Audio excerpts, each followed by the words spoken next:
ಶಾಸಕ ವಿನಯ್ ಕುಲಕರ್ಣಿಗೆ ಜೀವಾವಧಿ big shock. ಜೀವಾವಧಿ ಅಂತ ಇದ್ದಂತೆ ಗಳಗಳನ್ನೇ ಅತ್ತಂತ ಕೈ ಶಾಸಕ. ಇನ್ನು ಶಾಸಕ ವಿನಯ್ ಕುಲಕರ್ಣಿ ಅವರಿಗೆ ಜೀವಾವಧಿ ಶಿಕ್ಷೆ ಪ್ರಕಟ ಆಗಿದೆ. ಈ ಒಂದು ಬಿಗ್ ಶಾಕ್ ಎದುರಾಗಿದೆ. ಜೀವಾವಧಿ ಅಂತ ಹೇಳ್ತಾ ಇದ್ದಂತೆ ಗಳಗಳನ್ನೇ ಹತ್ತಿದ್ದಾರೆ ಕೈ ಶಾಸಕರು. 2 ವರ್ಷಕ್ಕಿಂತ ಹೆಚ್ಚು ಶಿಕ್ಷೆಯಾದ ಹಿನ್ನೆಲೆ ಶೀಘ್ರದಲ್ಲೇ ಶಾಸಕ ಸ್ಥಾನದಿಂದ ವಿನಯ್ ಕುಲಕರ್ಣಿ ಅನರ್ಹರಾಗುವ ಸಾಧ್ಯತೆ ಇದೆ. ಕೋರ್ಟ್ ತೀರ್ಪಿನ ಪ್ರತಿ ಸಿಗ್ತಾ ಇದ್ದಂತೆ ಅನರ್ಹತೆ ಸಾಧ್ಯತೆ ಕೂಡ ಇದೆ. ಅನರ್ಹತೆ ಅಧಿಸೂಚನೆ ಹೊರಡಿಸಲಿರುವ ಸ್ಪೀಕರ್. ಶಿಕ್ಷೆ ಪ್ರಶ್ನಿಸಿ ಮೇಲ್ಮನವಿ ಸಲ್ಲಿಸಲು ವಿನಯ್ ಸಿದ್ಧತೆ. ಶಿಕ್ಷೆಗೆ ತಡೆಯಾಜ್ಞೆ ಸಿಕ್ಕರೆ ಮಾತ್ರ ಶಾಸಕತ್ವ ಉಳಿಯಲು ಸಾಧ್ಯ.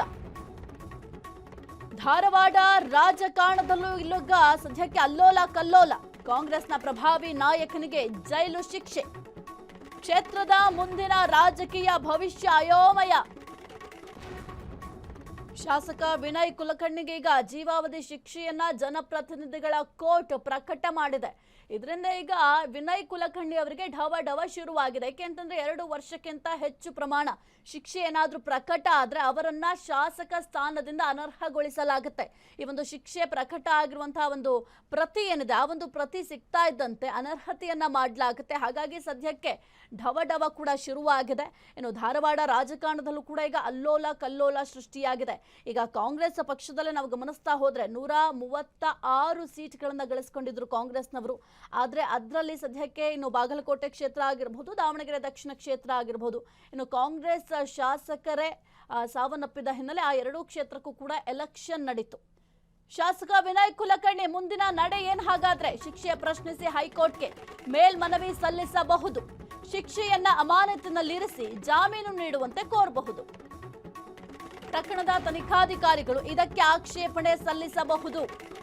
ಹೈಕೋರ್ಟ್ ತಡೆಯಾಜ್ಞೆ ನೀಡಿದ್ರೆ ವಿನಯ್ ಶಾಸಕತ್ವ ಸುರಕ್ಷಿತವಾಗಿರುತ್ತೆ.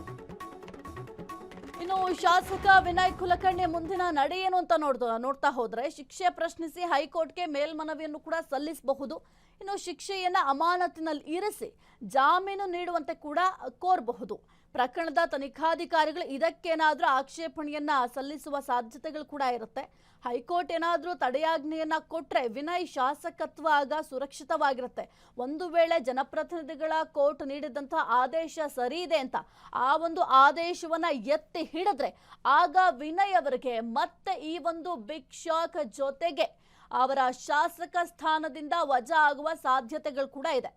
ಈ ಕುರಿತು ಹೆಚ್ಚಿನ ಮಾಹಿತಿ ನೀಡ್ತಾರೆ ನಮ್ಮ ಪ್ರತಿನಿಧಿ ರೋಹನ್. ಸದ್ಯಕ್ಕೆ ಶಾಸಕ ವಿನಯ್ ಕುಲಕರ್ಣಿಗೆ ಢವ ಶುರುವಾಗಿದೆ. ಒಂದು ಕಡೆ ಶಿಕ್ಷೆಯ ಪ್ರಮಾಣವನ್ನ ಪ್ರಕಟ ಮಾಡಲಾಗಿದೆ, ಮತ್ತೊಂದು ಕಡೆ ಶಾಸಕ ಸ್ಥಾನ ಕೈ ತಪ್ಪುವ ಭೀತಿ ಕೂಡ ಇದೆ. ಏನೆಲ್ಲ ಅಪ್ಡೇಟ್ ಇದೆ ಈ ಒಂದು ವಿಚಾರಕ್ಕೆ ಸಂಬಂಧಪಟ್ಟಂತೆ? ಸಾಹಿತ್ಯ ಏನಂತಂದ್ರೆ ಕಾಂಗ್ರೆಸ್ ಶಾಸಕ ವಿನಯ್ ಕುಲಕರ್ಣಿಗೆ ಜೀವಾವಧಿ ಶಿಕ್ಷೆ ವಿಧಿಸಿದ್ರೆ ಈಗ ರಾಜ್ಯ ರಾಜಕೀಯದಲ್ಲಿ ದೊಡ್ಡ ಸಂಚಲನ ಮೂಡಿದಂತೆ ಹೇಳ್ಬೋದು. ಈ ತೀರ್ಪು ಪ್ರಕಟವಾಗ್ತಾ ಇದ್ದಂತೆ ಕಾಂಗ್ರೆಸ್ನ ಕೈ ಶಾಸಕ ವಿನಯ್ ಕುಲಕರ್ಣಿ ಕೋರ್ಟ್ ನಲ್ಲೇ ಒಂದು ಗಳಗಳನ್ನ ಹತ್ತಿರುವಂತದ್ದು ಕೂಡ ಹಲವು ವರ್ಷಗಳಿಂದ ಚರ್ಚೆಯ ಪ್ರಕರಣಕ್ಕೆ ಈಗಾಗಲೇ ಕೊನೆಯ ತೀರ್ಪು ಅಂತಾನೆ ಹೇಳ್ಬೋದು. ಇದು ರಾಜಕೀಯವಾದ ಒಂದು ಬದುಕಿಗೆ ದೊಡ್ಡ ಹೊಡೆತ ಅಂತಾನೆ ಹೇಳ್ಬೋದು. 2 ವರ್ಷಕ್ಕಿಂತ ಹೆಚ್ಚು ಶಿಕ್ಷೆ ವಿಧಿಸಲ್ಪಟ್ಟಿರ್ತಕ್ಕಂಥ ಹಿನ್ನೆಲೆ ಈ ಒಂದು ಶಾಸಕ ಸ್ಥಾನಕ್ಕೆ ಈಗ ಗಂಭೀರ ಒಂದು ಸಂಕಷ್ಟ ಎದುರಾಗುತ್ತೆ ಅಂತಾನೆ ಹೇಳ್ಬೋದು. ಈಗ ಸದ್ಯಕ್ಕೆ ಕಾನೂನಿನ ಪ್ರಕಾರ ಇಂತಹ ಶಿಕ್ಷೆ ಎದುರಾದ್ರೆ ಜನಪ್ರತಿನಿಧಿ ಏನಂತ ಸ್ಥಾನದಿಂದ ಅನರ್ಹತೆ ಅಂದ್ರೆ ಪೀಪಲ್ ರೆಪ್ರೆಸೆಂಟೇಟಿವ್ ಆಕ್ಟ್ ಪ್ರಕಾರ ಅನರ್ಹತೆಗೊಳ್ಬೇಕಾಗುತ್ತೆ. ಈ ಬೆಳವಣಿಗೆ ಅವರ ರಾಜಕೀಯ ಭವಿಷ್ಯಕ್ಕೂ ಕೂಡ ಒಂದು ದೊಡ್ಡ ಕೊಳ್ಳೆ ಇಟ್ಟಂತಾಗುತ್ತೆ. ಆ ಕ್ಷೇತ್ರದ ರಾಜಕೀಯ ಸಮೀಕ್ಷೆಗಳಲ್ಲೂ ಕೂಡ ಬದಲಾವಣೆ ತರಬಹುವ ಮಾತು ಕೂಡ ಕೇಳು ಬರ್ತಾ ಮುಂದಿನ ಹಂತದಲ್ಲಿ ವಿನಯ್ ಕುಲಕರ್ಣಿ ಮತ್ತು ಅವರ ಅಪರಾಧಿಗಳಿಗೆ ಹೈಕೋರ್ಟ್ ಮೇಲ್ಮನವಿ ಸಲ್ಲಿಸಲು ಸಾಧ್ಯತೆ ಕೂಡ ಈಗ ಇದೆ. ಯಾಕಂತಂದ್ರೆ ಶಿಕ್ಷೆಯನ್ನು ಅಮಾನತು ಮಾಡಿಸಿ ಜಾಮೀನು ಮಾಡುವಂತಹ ಮನವಿಯೂ ಕೂಡ ಈಗಾಗಲೇ ಮಾಡಬಹುದು. ಅವರಿಗೆಲ್ಲ ಕೂಡ ಆಪ್ಷನ್ಗಳಿದೆ. ಆದ್ರೆ ಈ ಪ್ರಕರಣ ತನಿಖೆಗಳು ಮತ್ತು ಇವೆಲ್ಲವನ್ನು ಗಮನಿಸಿದಾಗ ತೀವ್ರ ಆಕ್ಷೇಪಣೆಗಳು ಸಲ್ಲಿಸುವ ಸಾಧ್ಯತೆಯೂ ಕೂಡ ದಟ್ಟವಾಗಿದೆ. ಈ ವಿಚಾರಣೆ ವೇಳೆ 2 ಪರ ವಾದಗಳ ಹೈಕೋರ್ಟ್ ನಲ್ಲಿ ಸೂಕ್ಷ್ಮವಾಗಿ ಪರಿಶೀಲಿಸುತ್ತೆ. ಶಿಕ್ಷೆ ಅಮಾನತು ಮತ್ತು ಜಾಮೀನು ಕುರಿತಂತೆ ಹೈಕೋರ್ಟ್ ತೀರ್ಮಾನ ಮುಂದಿನ ರಾಜಕೀಯ ಬೆಳವಣಿಗೆನ ವಿನಯ್ ಕುಲಕರ್ಣಿ ಅವರದ್ದು ನಿರ್ಧರಿಸಲಿದೆ ಅಂತಾನೆ ಹೇಳ್ಬೋದು. ಸಾಹಿತ್ಯ. ಓಕೆ, ಥ್ಯಾಂಕ್ ಯು ರೋಹನ್ ನಿಮ್ಮೆಲ್ಲ ಮಾಹಿತಿಗಾಗಿ.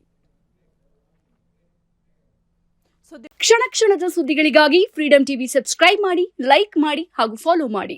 ಹೊಸ ಸುದ್ದಿಗಳ ನೋಟಿಫಿಕೇಶನ್ಗಾಗಿ ಬೆಲ್ ಐಕಾನ್ ಮೇಲೆ ಕ್ಲಿಕ್ ಮಾಡಿ.